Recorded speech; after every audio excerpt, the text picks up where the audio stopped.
go.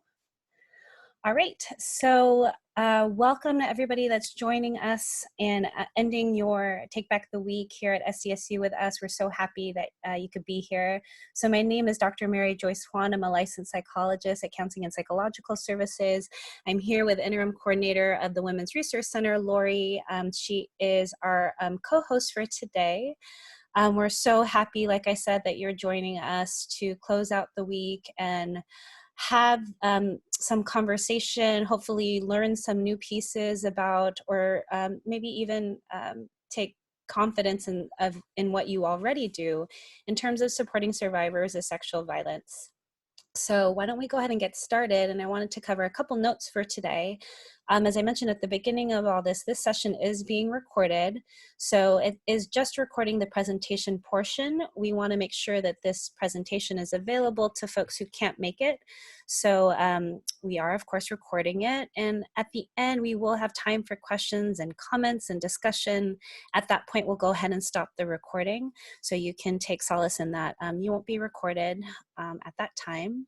If you are joining us, and part of the reason that you're here is to obtain credit, I want you to know that the way that we are able to kind of support that is that there'll be a slide at the very end if you want to take a screenshot, if you want to take a photo as proof that you made it here. There'll be a slide at the very end of our session today where you could go ahead and take a photo of that. And then I wanted to just go over a couple things. First off, the topic that we're covering today, sexual violence and how it impacts survivors, can be a really emotional experience, especially if you've gone through it or have had a loved one go through it. And so if you do need to take a break, please do so. Actually, the most important thing that we know when we are encountering this kind of material and encountering emotions in general is for folks to let yourself feel the emotion, let yourself cry, let yourself feel angry or scared. And what we know is that as you feel it with time, it'll go. So if you feel like that's too overwhelming to do in your space, then absolutely take a break as you need.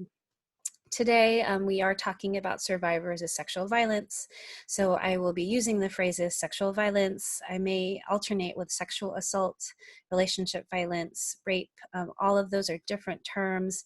Today, I may use those interchangeably just for to be concise today. And then we do welcome you to ask questions, share your thoughts with us via chat. So right now you are able to chat with the host. I think Lori will keep an eye on those comments, and I am still working Zoom, so I may see those comments too. But feel free to chat with us, ask those questions, share your thoughts. And Lori, if I miss them, feel free to chime in and tell me to go see it. So, and then at the end, as I said, we'll take a break or we'll stop recording and we'll open it up to your thoughts, your questions. I'm sure many of you probably have some ideas of how we could best support survivors.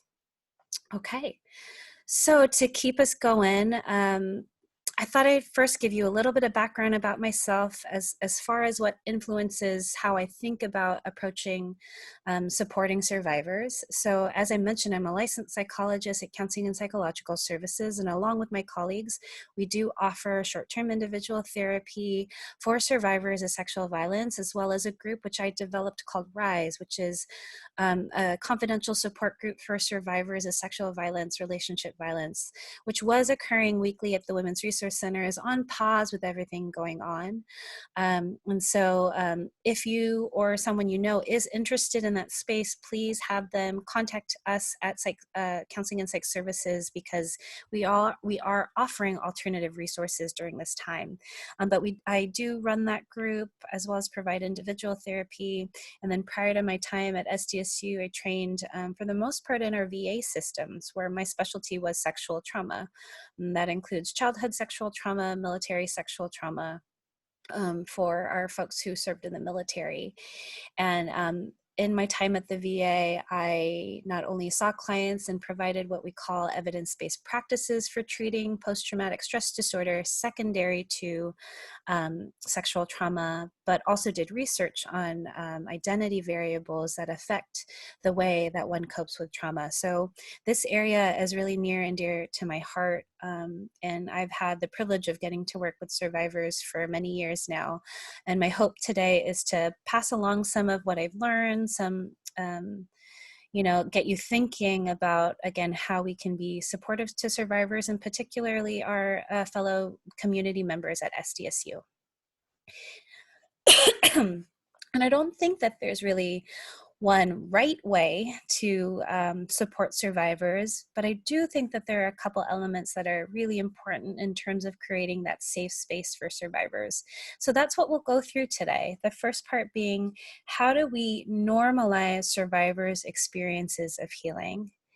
And then secondarily, how can we be fully present with them? And that's both in person and now virtually, we're being tested that way. And how do we express our support? So when talking about normalizing survivors' experiences, what I want you to know about the impact of sexual violence and relationship violence is that it's very disorienting. Um, Literally, a world is turned upside down. Most folks, when they experience something like sexual violence, relationship violence, don't have a prior reference point for it. It's a completely new experience. And so you can maybe start to see why it can feel so disorienting for people. And the really kind of simple truth of it is that everything under the sun happens. It can feel chaotic and messy, and that is because it is so. In all my years of working with sexual violence, it's probably the ugliest human behavior that one can do to another. And so understandably, the impact from that can be really significant and really severe for a survivor. That being said, we do know from decades of research from our clinical work that we can start to organize the mess that survivors experience post-trauma. And so you can think about it in three categories. And so in looking at common reactions to sexual violence, the first category that I want to bring your attention to is what we call re-experiencing the trauma. So again, represented here by this image is re-experiencing the trauma. And what we mean by this is that oftentimes survivors can experience nightmares or distressing dreams that take them back to that traumatic experience. Either they are reliving that experience scene by scene, or it could feel thematically related. Oftentimes when I'm working with survivors, I hear dreams that they have, distressing dreams that they have about not feeling safe or at worst dying. But this lack of safety, this lack of stability, again, thematically related potentially to the traumatic event that they experienced, is absolutely something that folks can experience after a traumatic event. And this can occur nightly, it can occur monthly. It is a common reaction. The other kind of way that re-experiencing the trauma comes up is through, you may have heard the term triggers. So throughout the day, one may be triggered and be reminded of that event or that perpetrator or the environment in which it occurred. And it can happen without warning, but again, zap that person back into that experience as though they're reliving it. So again, this first category that captures folks' experiences is what we call re-experiencing the trauma. The second category for common reactions to sexual violence is what we call negative changes to thoughts and mood. So once again, this image represents negative changes to thoughts and mood. And on the emotion side, I alluded to this already, really anything under the sun can happen. We see understandably intense fear and sadness and anger at the self, anger at the perpetrator, anger at the world. We see difficulty even feeling emotion sometimes. So on one end, we can see a ton of emotion and it feeling overwhelming and hard to control. And on the other end, we can see folks just numbing out and not able to feel emotion. Oftentimes folks report that they can't even feel what positive emotions feel like. They don't understand what happiness is like anymore. And so absolutely, any emotion under the sun falls under this category. Another emotion that I wanted to take just a moment to highlight that survivors can often feel or do often feel is what we call guilt and shame. So the way I distinguish between guilt and shame as a psychologist, this is, I think, the easiest way is guilt is I did something wrong, and shame is more about I am a bad person because of what you did wrong. It becomes internalized, and we do see a lot of shame and a lot of self-blame among survivors, believing that it was their fault, believing they could have done something else, and feeling awful that they really didn't act differently in that situation. And I think on the outside for us, when we see folks blame themselves, it is so painful to see because very clearly this is not their fault.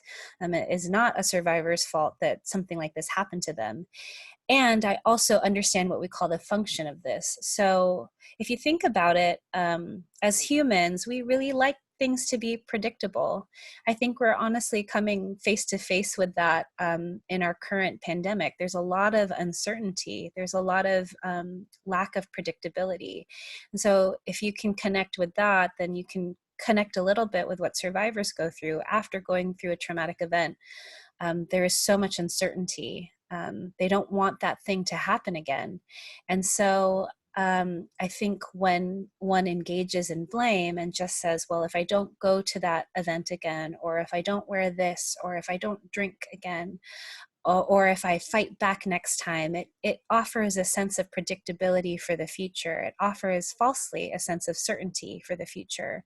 But you can see why self-blame and self-blame is so prominent because survivors just want to guarantee that this is not going to happen again. And unfortunately, it is something that we can't predict. But again, just wanting to highlight why we see that shame piece come through so much. Now, I also mentioned that this image represents negative changes to thoughts and moods. So on the thoughts side, what we often see is, as I said, blaming the self, but also just like lack of trust, trusting the self, trusting other people, a significant change to trust, and then changes to our sense of power and control. So sometimes folks might want to exert more power and more control, almost in some ways to make up for the lack of power, the lack of agency that the traumatic experience did to them. Or we can see people feel like they just lack control and kind of give into that piece. So those are some of the ways we see negative changes to thoughts and mood happening for survivors. And then the third cluster represented here is what we call arousal reactions. So once again, those are arousal reactions. And arousal reactions, I like to think of this as physical ways that we can see trauma affecting someone.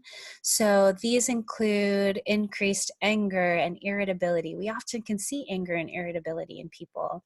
This can include getting easily startled, feeling jumpy, being very watchful of the environment, knowing where the exits are when you enter a room, having your back against the wall, just knowing the way to get the hell out of a situation as quickly as possible. We call that hypervigilance. We also see difficulty with concentrating, difficulty with sleep, sometimes difficulty with eating. At SDSU, in my practice, I often see folks not attending classes, having a difficult time doing assignments, doing homework. That's the ways I think that we see, again, this physical impact of trauma. And then on one end, we can see folks doing, things to just distract themselves, but we can also see even reckless behaviors like getting into dangerous situations or drinking excessively, or in some cases, even engaging in self-harm. So again, those are the very physical ways that folks can really you can start to see the impact of trauma. I often think on the outside, this is what we often see happening for survivors that clue us into potentially something is going on. So I went through 3 clusters: re-experiencing the trauma, negative changes to thoughts and mood, and arousal reactions. And what I want you to know about healing from trauma is that it actually naturally happens. Again, from our decades of research, we see that folks who go through treatment, folks who don't go through treatment, over time, they are able to heal. And that happens with the more we take care of ourselves, the more we talk about what happened, the more we get back to our routine and try to establish normalcy again. We do heal from trauma.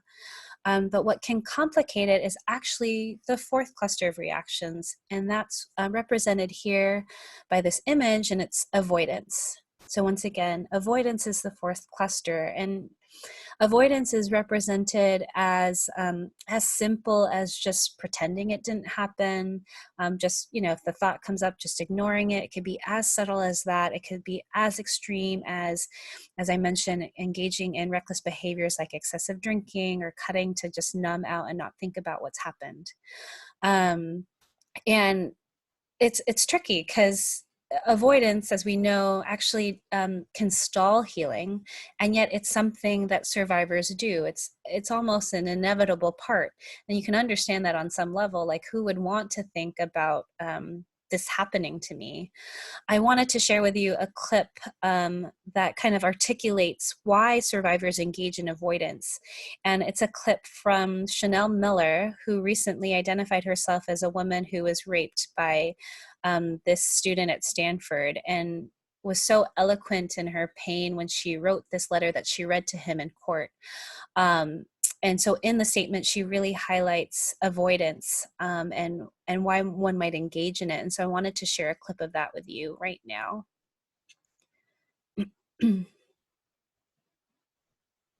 My boyfriend did not know it. Just forward it just a little bit for you. Okay, here we go. I was not ready to tell my boyfriend or parents that actually I may have been raped behind a dumpster, but I don't know by who or when or how. If I told them, I would see the fear on their faces, and mine would multiply by tenfold. So instead, I pretended the whole thing wasn't real. I tried to push it out of my mind, but it was so heavy. I didn't talk, I didn't eat, I didn't sleep, I didn't interact with anyone. After work, I would drive to a secluded place to scream. I didn't talk, I didn't eat, I didn't sleep, I didn't interact with anyone, and I became isolated from the ones I loved most. For over a week after the incident, I didn't get any calls or updates about that night or what happened to me. The only symbol that proved that it hadn't just been a bad dream was the sweatshirt from the hospital in my drawer. One day, I was at work, scrolling through the news on my phone. Okay, I'm so sorry. I found myself so compelled by her statement, but what I wanted to highlight is that she chose to avoid because she was so worried about the impact on her family. And you can see how one can very easily just not eat, not sleep, and just check out from life in that way. Oops, excuse me. But yeah, if you haven't already heard of her story, I really encourage you to seek the material of hers out. So again, her name is Chanel Miller. She actually wrote a book, and she just so, I think, again, so beautiful in her pain, covers the how folks heal from, how folks are impacted by trauma, and how folks can start to heal from that. Okay, and I do want to just note that we are seeing your questions. Thank you so much for sending them. I think that if I can find time in the presentation, I'll answer them, but for sure we'll answer them at the end. So feel free to keep those coming. I really appreciate your thinking about all of this. One kind of last concept that I want to bring to you all about what can complicate healing is, of course, this idea of fight or flight, and perhaps many of you are already familiar with it. And if not, it's this idea that when you are in a distressing situation, an unsafe situation, this is our body's automatic response to keep us safe and keep us protected.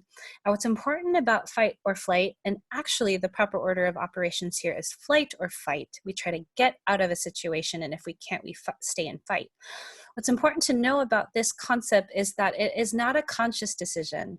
It is our body's automatic response to, as I said, this dangerous situation.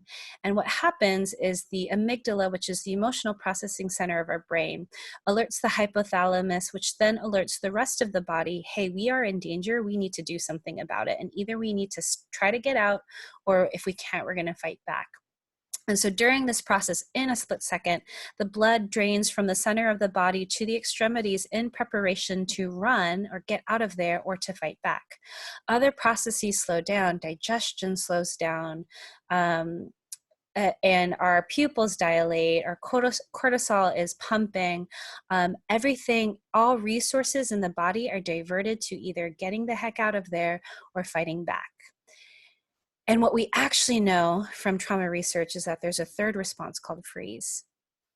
When the body decides and determines in a split second again that it can't get out of there, can't fight back, it goes to freeze, where the blood then returns to the center of the body, all in self-preservation. Remember, with all three of these reactions, these responses, the body is completely focused on what it determines is the best way to keep someone alive. We don't have executive functioning or other complicated cognitive processes. We don't have resources for those to think about what else can I do to get out of a situation, or maybe if I do X and Y, then this will lead to Z. It's not thinking about what happened the last day, what I can do in the future. There's just no other resources available for anything else other than surviving a situation. And I bring this up because oftentimes, as I said, we hear survivors saying, I should have fought back, or I should have done this, or I should have done that. And I get in hindsight the desire and the wish that that was possible. And in the moment, what our research tells us is that those secondary or alternative approaches likely weren't available because the body in an instant determined that, well, we can't get out, we can't fight back, we just have to freeze to get out. And again, this is all happening in a split second, and the body is really relying on those emotional cues and the read of the environment to decide what is going to help somebody stay alive. In some ways, you can think about fight, flight, and freeze as continuing to fire for survivors after the trauma. So in other words, one of the ways we think about folks coping with trauma is that they're almost stuck in that traumatic event. And so they still think they're in danger. So you can still see these three responses firing. So fight, we can see in irritability or anger that might be directed, or even reckless behavior.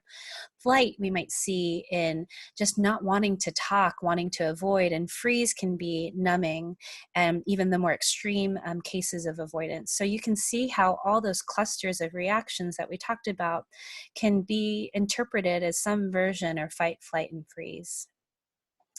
So we've gone through different reactions that can happen for folks after encountering a sexually violent traumatic experience. We've gone through how fight, flight, and freeze can help us to understand that. I don't go through all of this so that now you can willingly diagnose people with post-traumatic stress disorder or anything related, nor do I offer this so that you can name an experience for a survivor. We really want to not do that, and I'll talk about why. But rather, my hope is in you learning about these responses. You can have these in your back pocket so that when you do see somebody who is struggling, potentially from a traumatic event, a sexually traumatic event, you can offer that what they're going through is completely expected and completely normal. And it makes so much sense that they're going through that given what they went through.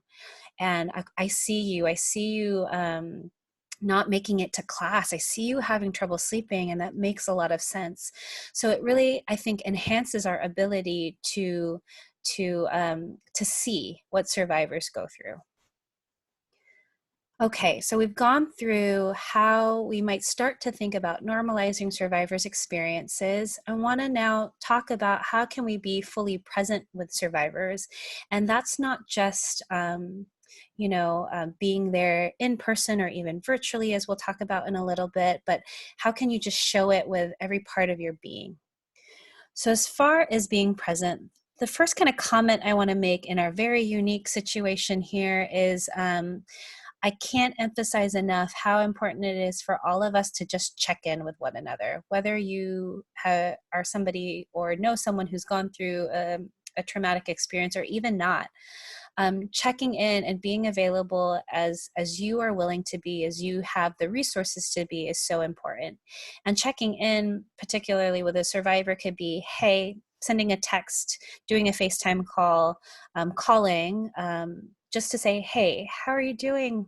Just thinking about you, and even not necessarily inviting, like checking back in with you, but just saying, hey, thinking about you, just wanted you to know. And I cannot stress how important that is.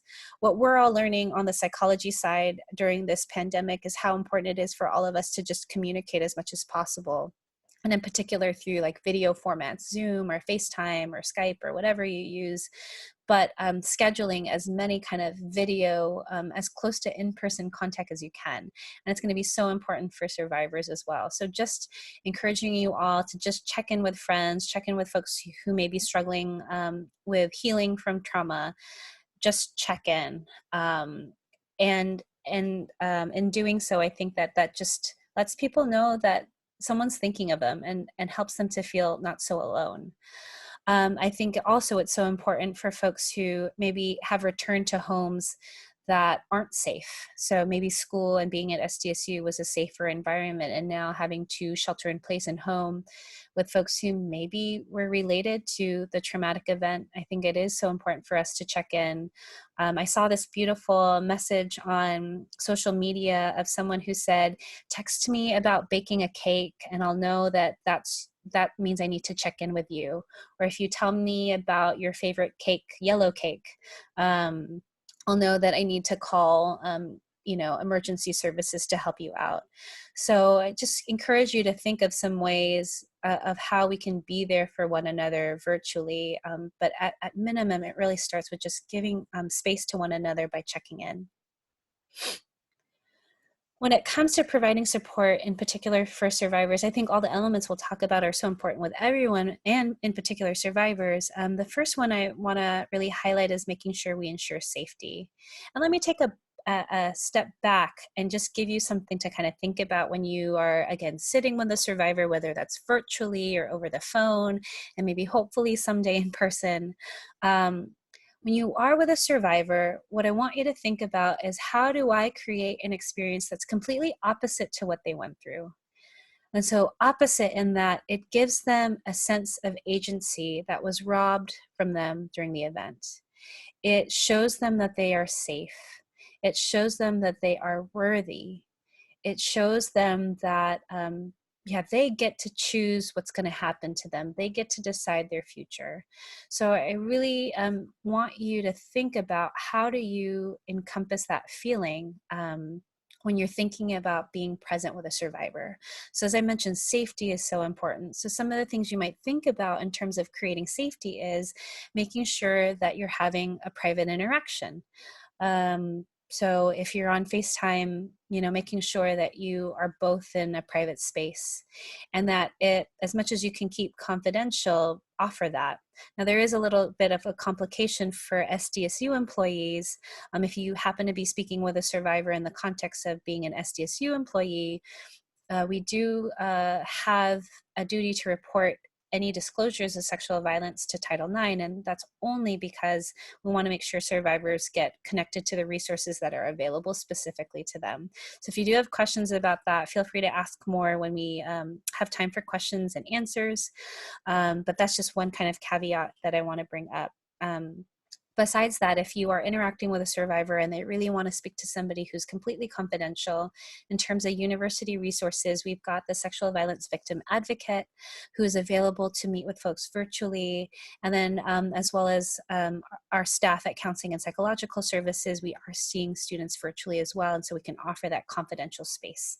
So we, again, don't have any duty to report to any other school body. So safety, again, is so important. This next one, I kind of want to set the stage a little bit by having you practicing some listening. So I'm going to go to this video here, and I purposefully kept it small because I don't, if you can, try to not look at the visuals, but I just want you to take a few moments to listen for bird sounds in this video. So if you feel comfortable, close your eyes for a few moments as this is playing, and see what it takes to just focus on bird sounds that you hear.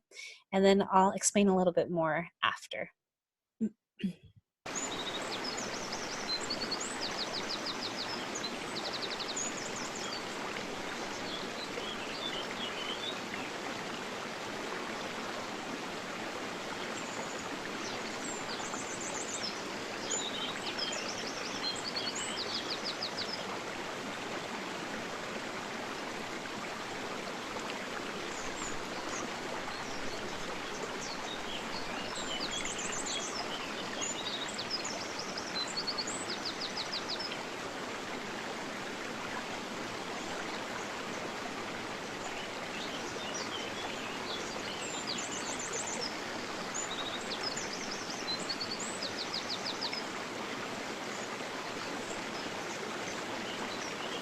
In a few moments, I'm going to go ahead and turn this down and stop.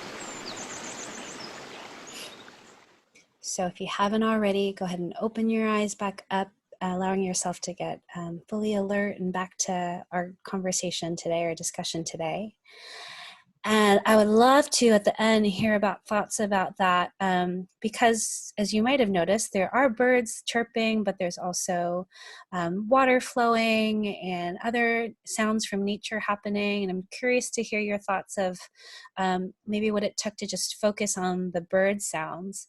And whatever you did, I want you to start to think about how you might employ that when you are sitting with a survivor. Because it does take a little bit of focus attention, focus listening, to really concentrate on a particular sound. So this brings me to my next point, which is to be present with your full attention. And so what I mean by that is, how do we be completely mindful, completely attentive? It's so easy, especially now that our communication is largely virtual, to be distracted by, other things in our environment, phones ringing, things happening on our laptops, and so forth. So what is your version of putting that all away so that you can be fully present with someone? And I think survivors in particular are so attuned to this because they have just gone through an experience that's really robbed them of that sense of focused attention in a way that's helpful. So I really kind of encourage you to think about how to be fully present. We do a version of this training for Brave Project, which I'll talk about towards the end, but one of the things we do is have folks practice being non-verbally present with one another. So what might that look like? That means turning your body towards that person, keeping constant eye contact. I think often when we are having conversations with people, we're also trying to think of what am I going to say next? So we're really not focused on what they're saying, but we're trying to plan how we're going to participate in the conversation. And so I encourage you to think about turning those things off and honestly just listening. If the only thing you take away from this presentation today about how to support survivors is to just listen, then that would be amazing, because I think that that's probably the most powerful experience that a person can have is someone being fully present with them and listening.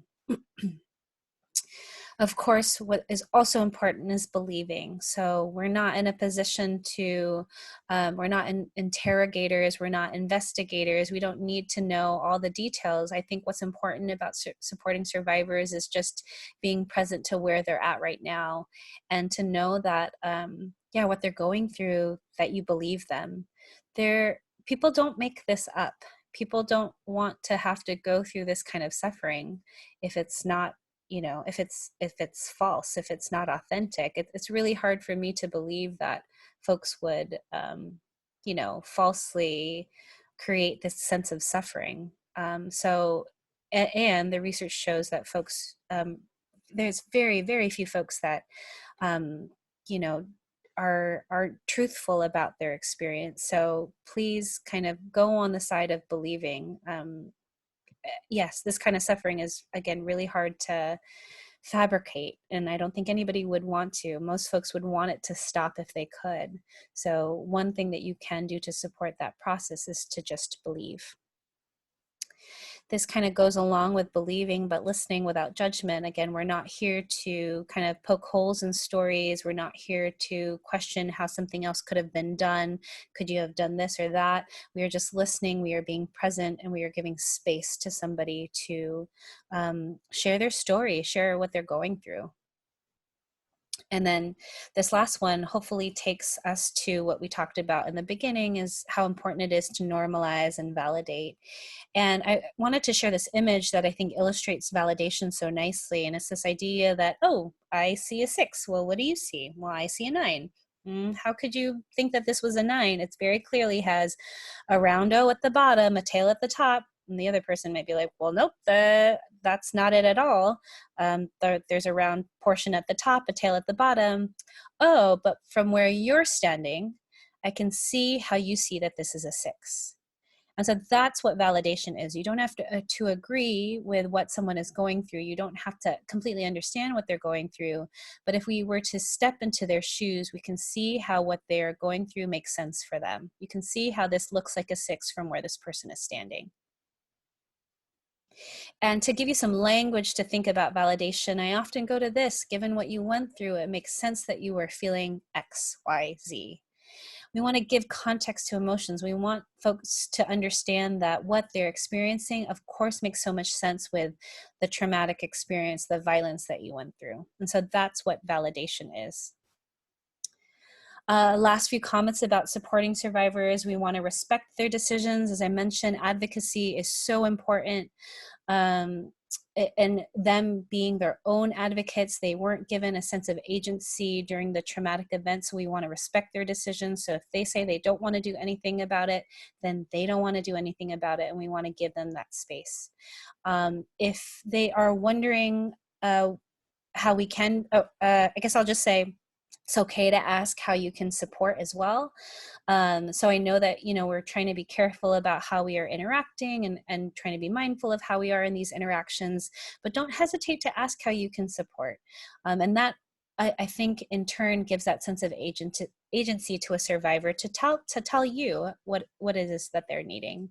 And if they are thinking about seeking support, encourage them to do that and be available as you are willing to help them through that, whether that's calling a hotline together, calling counseling and psychological services together, looking at material together, whatever you are able to do, whatever you're able to encourage a survivor to do, consider doing that. I think that this is a time that I can reintroduce counseling and psychological services and let you know about how it can be a resource for survivors. So we provide, as I mentioned, confidential resources, and we are offering services virtually. So right now, you can call our number and right now leave a voicemail, since we're all working remotely. You can leave a voicemail, and we do check the phone throughout the day to return calls. The other way you can contact us is just email psychserve@sdsu.edu. So if you or someone you know needs to talk with somebody, please feel free to give them that resource. And we typically start with what we call a phone consultation, and it's just our way to be able to assess a situation immediately, and get a sense of what someone is going through. So I want you to have all of that information as well. So the next few slides, hopefully we'll have some space to talk about this in our question and answer portion. But my hope here, typically this is a little bit more interactive in person, but we'll do our best, right? So typically, or what I want y'all to do is think about what we've talked about in the very beginning, and then as well as the different concepts and things to keep in mind when you're sitting with a survivor, again, in person, virtually, about how to interact with them. And think about, like, how would you respond to some of the things the survivor might say? So I'm going to present to you some phrases that are pretty common in at least my work with survivors. So one of them being, "It's my fault." So I just want you to take a moment to think about what you might say if you were sitting with a survivor, you've just heard the story, and they say to you, "It's my fault." And what would you say if you heard a survivor say, I should have known. I should have known that that person was going to do this. I should have run away. I should have stayed and then fought back. I should have never gone to that party. I should have never drank. I should have never hung out with them. How do you think you would respond?